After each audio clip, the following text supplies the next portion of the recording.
What's good, everyone? Welcome back to another video. And today, if you're about to go see Alien Romulus, then stay tuned for this video and let's get it.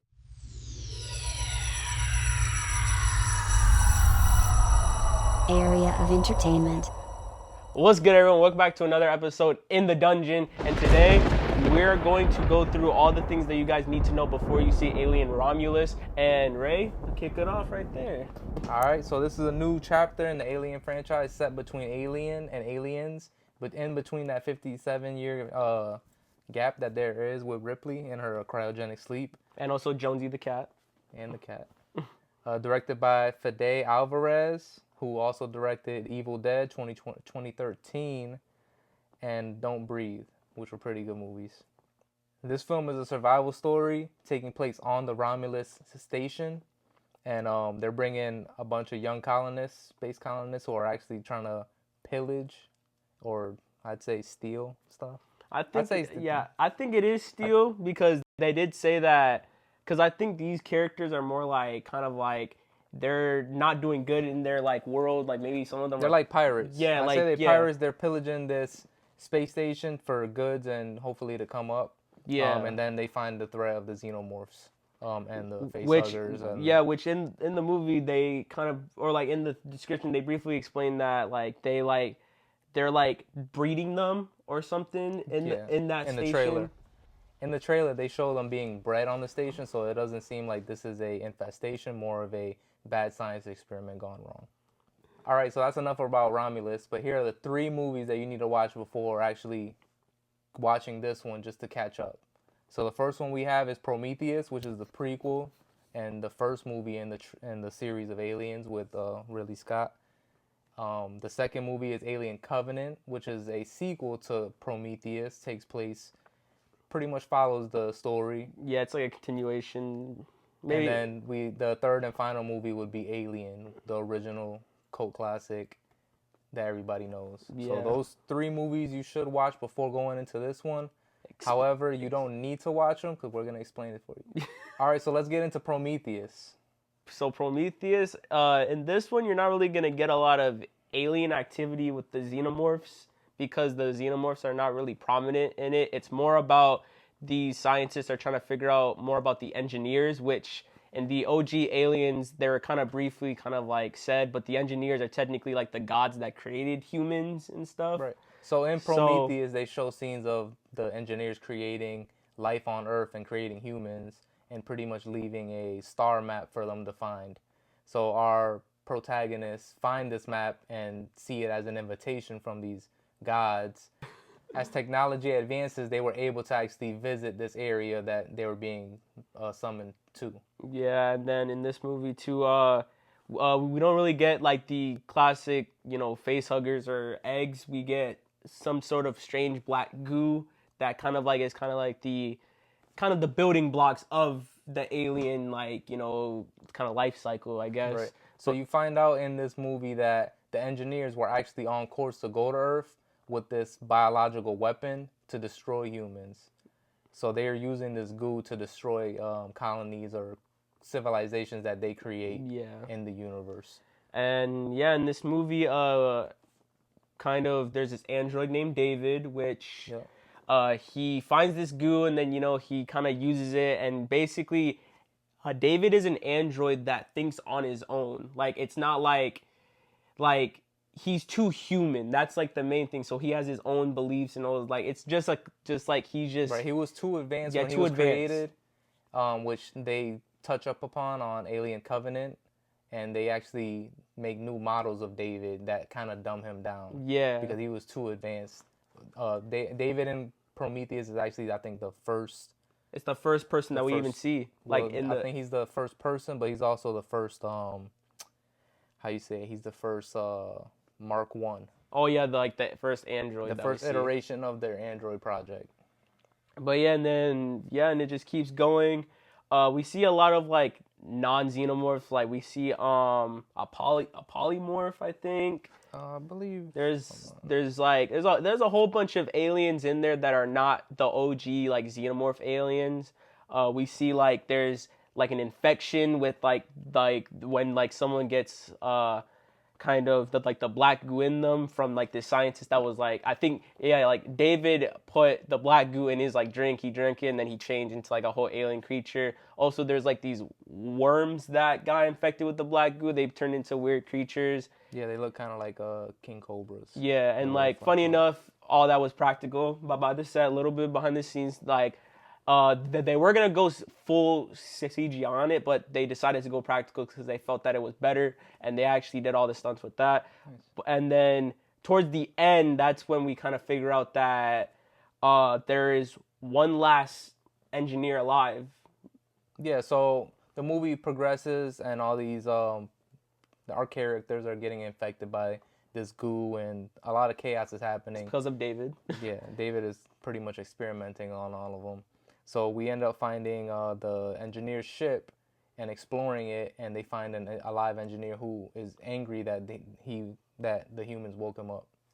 Yeah. So he ends up waking up, killing everybody. Oh, we also Weyland-Yutani. Weyland-Yutani is actually there, the actual creator. So basically, Weyland-Yutani is a kind of like the person who owns this company that like basically is like the big bad in the whole Alien franchise, because they're the reasons why they send these people to go get like these aliens and stuff, because they want to bring them back to breed them as, you know, super soldiers and all that stuff. Weapons. And basically weapons that's what they want to do. So technically this whole franchise, they're like the big bad in there. But in Prometheus, we see the actual like founder of him, which is Weyland-Yutani. He's mad old and stuff, and he thinks that him talking to the engineer will give him life again, which he actually just kills him. Yeah, just straight up kills him.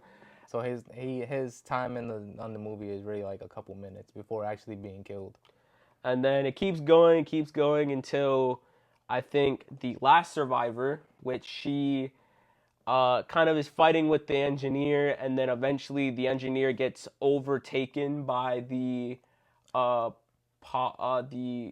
it's a type of face hugger. I don't know what it is. It's like a polymorph. I got it. Trilobite. Trilobite. It's a trilobite, which it's a big little, like, it looks like a squid at first, but then it grows up and it's like a big like face hugger and stuff. So yeah, that trilobite kind of takes over the engineer. I think the trilobite is the original face hugger. Yeah. And we find out that it actually infects the engineer. But basically, they were saying that Weyland-Yutani was bought by Walmart.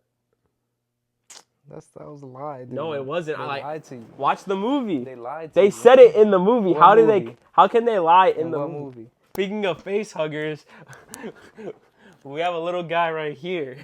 Oh, put our little buddy right here. We're going to put him right there. He's going to be with us the whole time. Right there. There you go.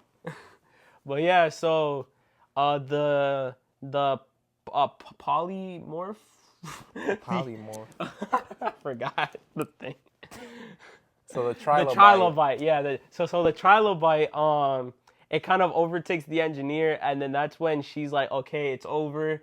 And then that's when she kind of communicates David, because David got ripped in half by the engineer, but David was like, hey, I'm the only one that can pilot like the ship. I can get you out of here, but not to Earth. She wants to go to a different planet where the engineers used to live. The home world of the engineers, the home world, so then she could figure out like why they wanted to like destroy like, you know, like all these like places and stuff. But yeah, and then David, you know, like she fixes him up, and then and they fly away, and then there's a post-credit scene where the trilobite basically it kind of gives the first like alien that's like an engineer and like, you know, like an actual alien.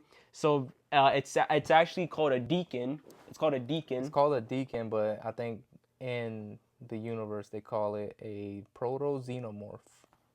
Basically, it's version to as a deacon in production. Well, basically, it's just like kind of like the version 1 alien. It's kind of like a sleek type of alien. Doesn't have eyes, just more like sleek and like that. But guess what? We never see that again.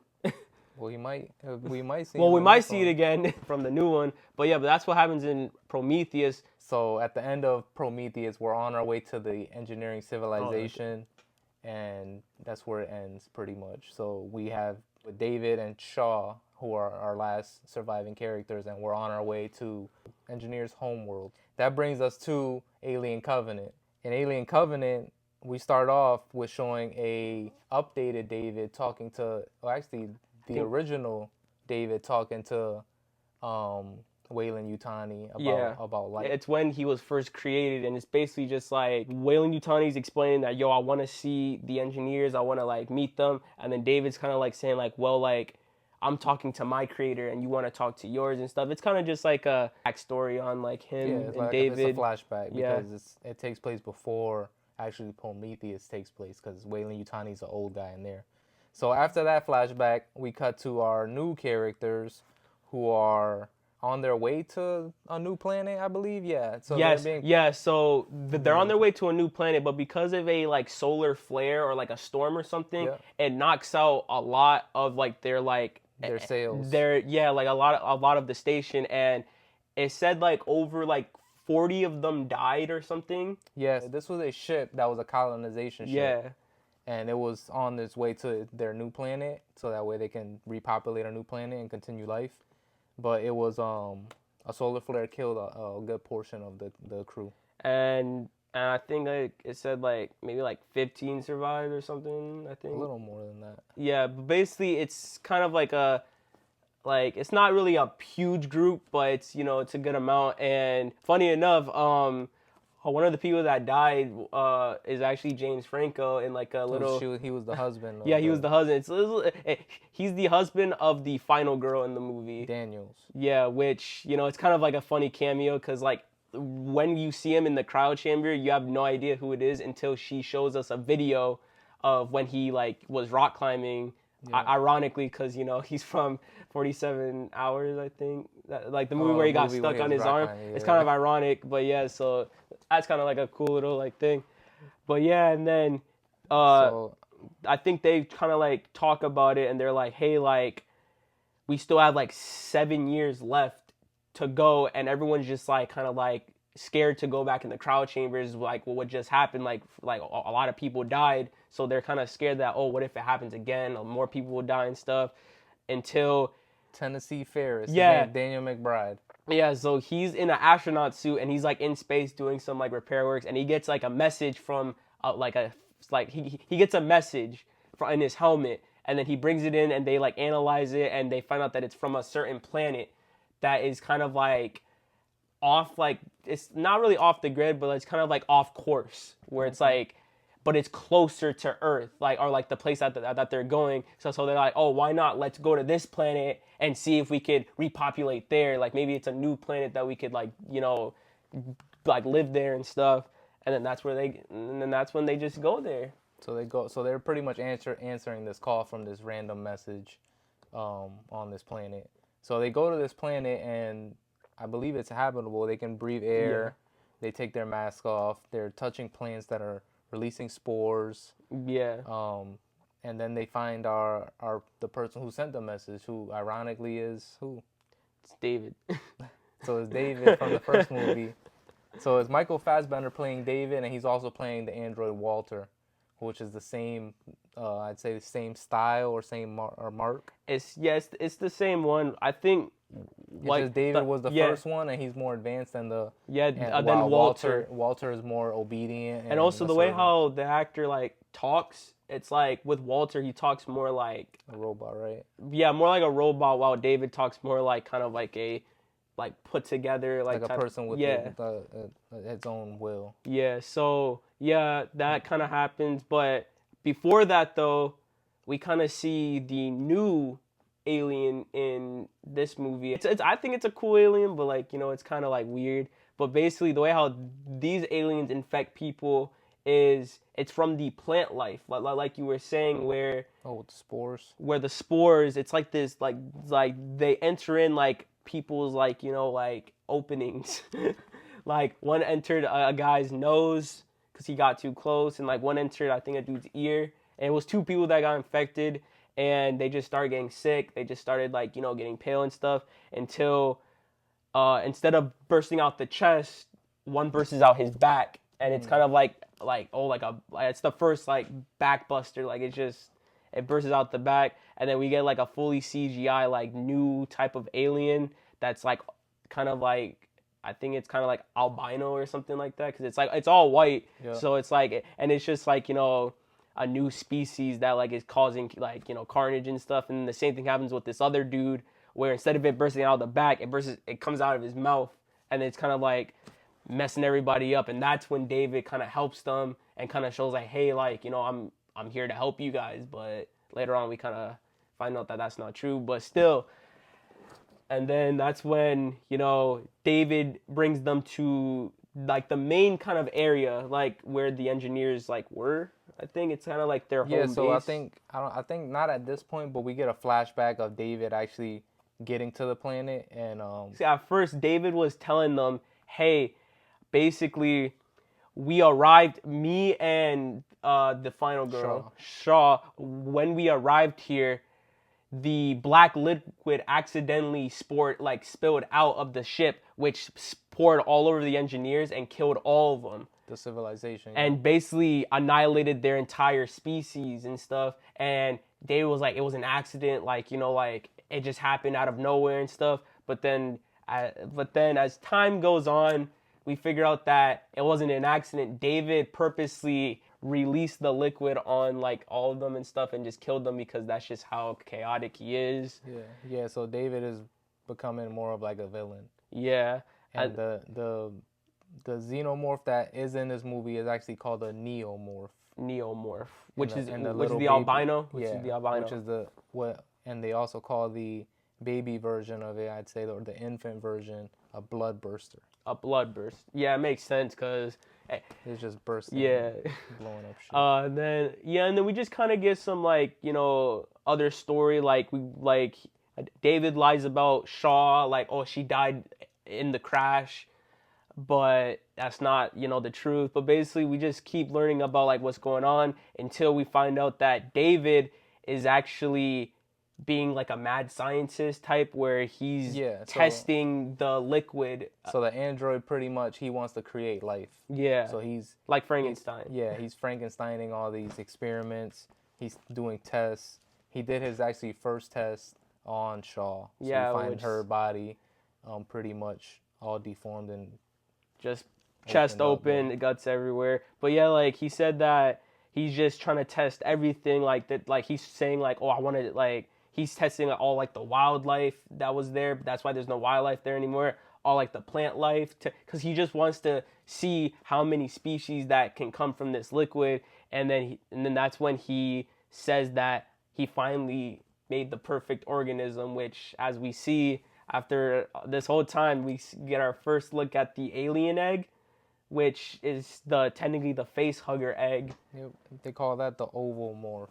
The ovomorph. Yeah, and that's the official name, or the egg.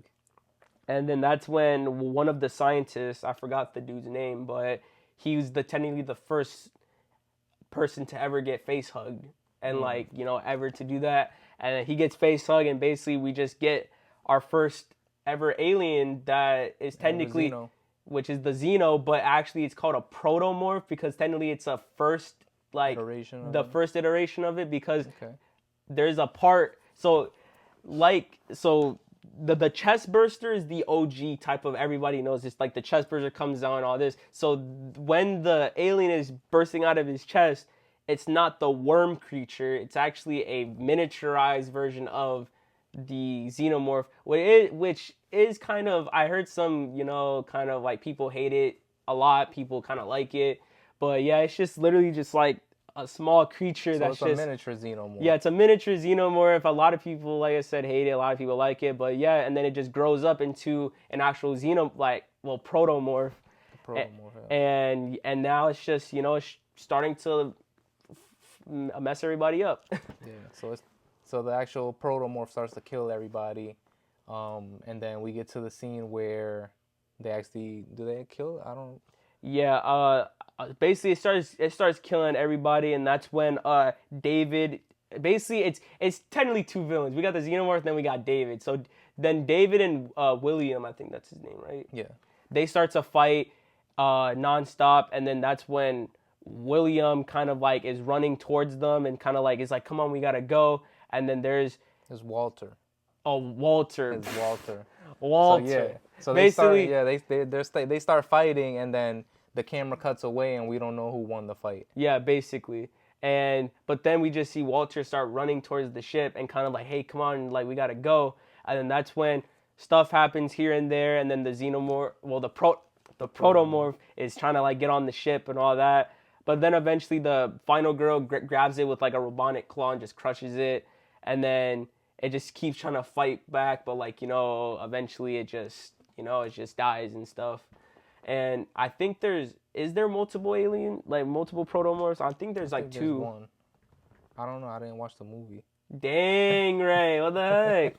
That's crazy. I started watching the beginning, but I didn't watch it. But yeah, I think there's two aliens because there was a part where she crushes one with a claw, with like a robotic claw. Would that mean that he had 2 eggs? There was multiple eggs. Oh, there were? I think so. But anyways, yeah, so then... So hold on, how is there eggs with no queen, though? That's when you gotta figure out what? You gotta watch the movie. But basically, well, you gotta remember, like, the queen wasn't prominent. Shaw. Whoa. That's what they... I don't know. But you gotta remember, like, the queen was not prominent in the first Alien movie. It was prominent in the second Alien movie, which is after. They kind of like have like a little happy little thing where like, oh, everyone like goes back to sleep and all that stuff until we figure out that our android, our android that's on the ship isn't actually the good Walter. Yeah, but it's actually David. It's David who we find out. Yeah, which we find out that David won the fight and he is with them on the ship, and it's kind of a very tragic ending for the final girl because she sees that it's David, but she's already going into cryo sleep, so it kind of like, dang, like when she wakes up, it's going to be a bad time. But then that's when David's the only one on the ship, and then he actually hid some eggs. Like in his chest, he swallowed eggs. Yeah, he swallowed eggs. He swallowed eggs, and pretty much he regurgitates them out to take them out. It's the embryos of the face huggers. Yeah. And he like kind of puts them in like the little like ice thing or something, and he closes them up, and that's the end of the movie. Which a lot of people say that those embryos are actually the same embryos that are going to be in Alien Romulus, which, you know, that kind of goes into like, oh, they're testing them and they're doing all of that because those face huggers came from these embryos that David had, which that would be a cool little connection because it's kind of like, it'll connect them, yeah. And like, you know, because we see that in Alien Covenant, but we never got to like, you know, like see it again. And then that's when we jump 20 years into the future as we see the OG aliens with Ripley, Ash, and just all of them. And basically, it's just like the original story where they get a distress call from a forbidden planet where, you know, they go investigate, and that's when we see the first time of the engineers and like kind of like the whole thing, and that's evidence and kind of like the evidence of Prometheus, where like, you know, it's just all that, and that's when we see the eggs. The first time that we see the eggs, and then the face hugger that attaches to one of the scientists. I forgot his name, but it's he attaches himself, which, you know, they kind of they get him and they put him back on the ship and stuff. But that's when they're kind of like doing experiments on him, and they're seeing that this face hugger, it's not like killing him because it's giving him oxygen, it's giving him he's able to breathe, but it's like doing something to him. It's kind of impregnating him. Yeah, basically with the embryo. Basically, and that's when, you know, we kind of find out. Well, we kind of do find out like in Prometheus, but it's like we kind of find out that these aliens' blood is acid, acidic, which, you know, it kind of burns through anything and stuff. And that's when Ripley kind of goes through the distress call and sees that it's not like a calling to come to us; it's actually a warning to like stay away and stuff. And then that's when we see, you know, this guy come, like he's awake now, the face hugger detached from him, and then he's, you know, he's feeling good, all that stuff, until it goes to the breakfast scene or the dinner scene or something, where we get one of the most iconic scenes in like the whole, like, you know, industry. Alien franchise. Yeah, the franchise, where, you know, it's the first time we see the chest burster just burst out, and then there's everybody there. And then we see the full practical effects of it, no CGI, and then we just see it run across the table into the spaceship as it So kills this- that scientist. So this chest burster is the original worm style Yeah. chest burster, not the actual baby looking xenomorph. Yeah, like the small little alien creature that we saw in Alien Covenant. But then that's when, the scientists are kind of like, what the hell and all that stuff. And then we kind of learn more about that, the industry Weyland-Yutani, which, is it called, it's Weyland-Yutani, right? It's Weyland-Yutani, but I believe they change it. The company of Weyland-Yutani, kind of, they figure out that they were supposed to go to that planet because Weyland-Yutani wants to take this, because technically what it is that this alien is a perfect organism. So they want to take it and bring it back to Earth or where they're from, and they want to experiment on it and then basically make weapons. That's basically what the original story was. Want to weaponize it. And then that's when, they're like, no, we gotta kill this thing, all that stuff. And that's when we find out that Ash, one of the scientists, is an android, which is the first android that we ever see technically in film.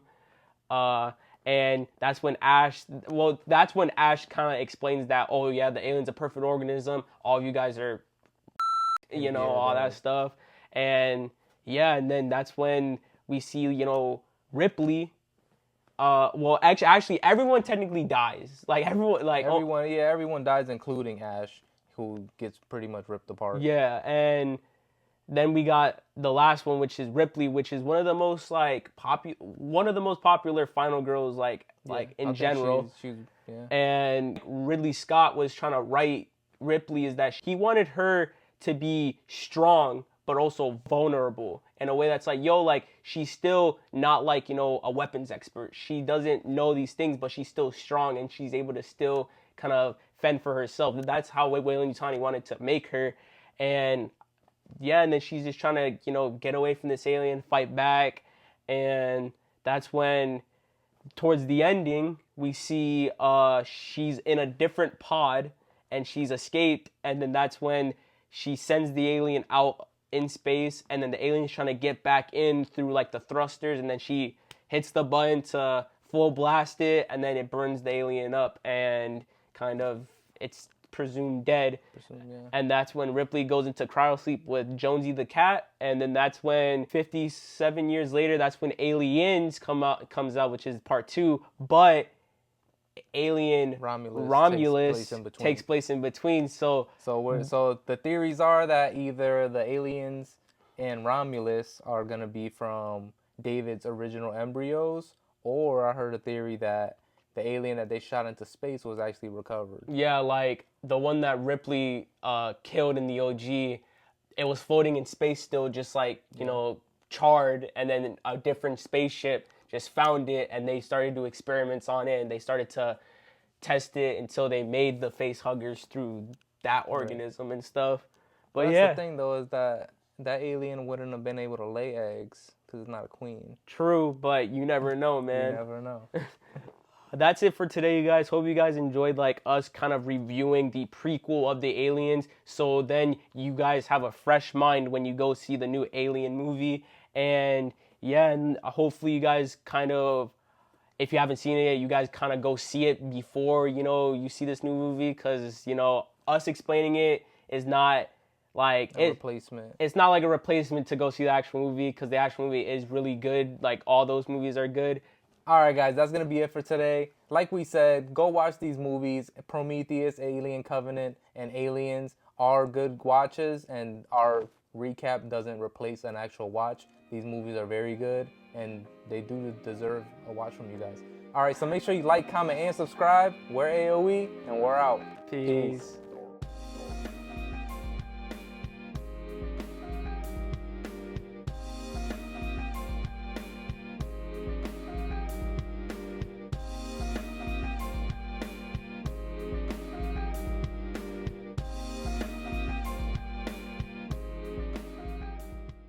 Get backed up, I gotta poop. What? Say that again.